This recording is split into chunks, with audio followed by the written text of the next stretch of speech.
রাতে রাতে বন্ধুরা, welcome back to our channel এবং আমাদের সকলের প্রিয় ঠাকুর ঘরে।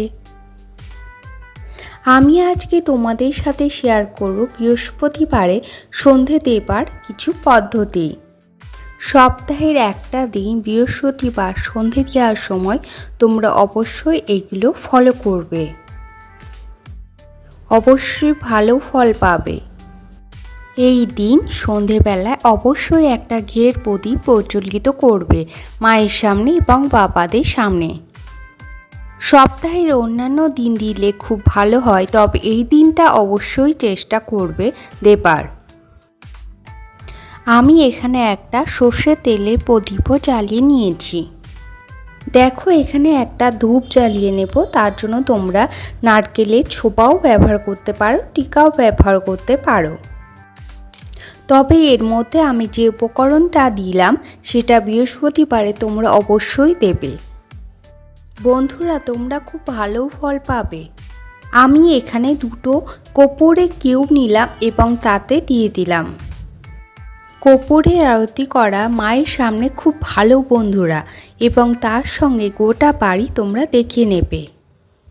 আমি ধূপের মধ্যে একসাথে কর্পূরটা জ্বালিয়েছি। তোমরা চাইলে শুধু কর্পূরও জ্বালাতে পারো, তবে ধূপটা এই দিন জ্বালানো খুব ভালো। ধূপের গন্ধটা খুব ভালো লাগে বলে আমি ধূপের মধ্যে কর্পূরের কিউবটা দিয়ে দিয়েছি এবং কিছুটা ধূপের গুঁড়ো দিয়ে সারা বাড়ি দেখে নেবে।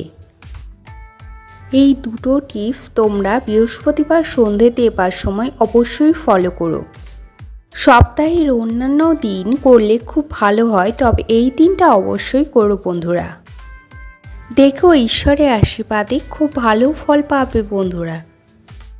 এই ছোট ছোট টিপসগুলো তোমাদের কেমন লাগলো অবশ্যই কমেন্টে এসে আমাকে জানিও তোমরা, এবং তোমরা আমার সাথে থেকো, সাবস্ক্রাইব করে পাশে থেকো। ভালো লেগে থাকলে অবশ্যই লাইক করো, যাতে করে তোমাদের জন্য এরকম ভিডিও আমি আরও অনেক বানাতে পারি, অনেকটা আগ্রহ জন্মায়। সকলে কৃষ্ণের আশীর্বাদে অনেকটা ভালো থেকো এবং আমার চ্যানেলে পাশে থেকো।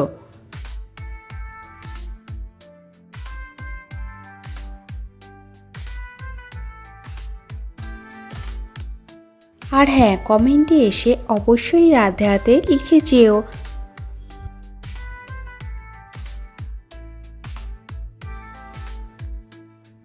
সকলে অনেক ভালো থেকো। রাধে রাধে বন্ধুরা।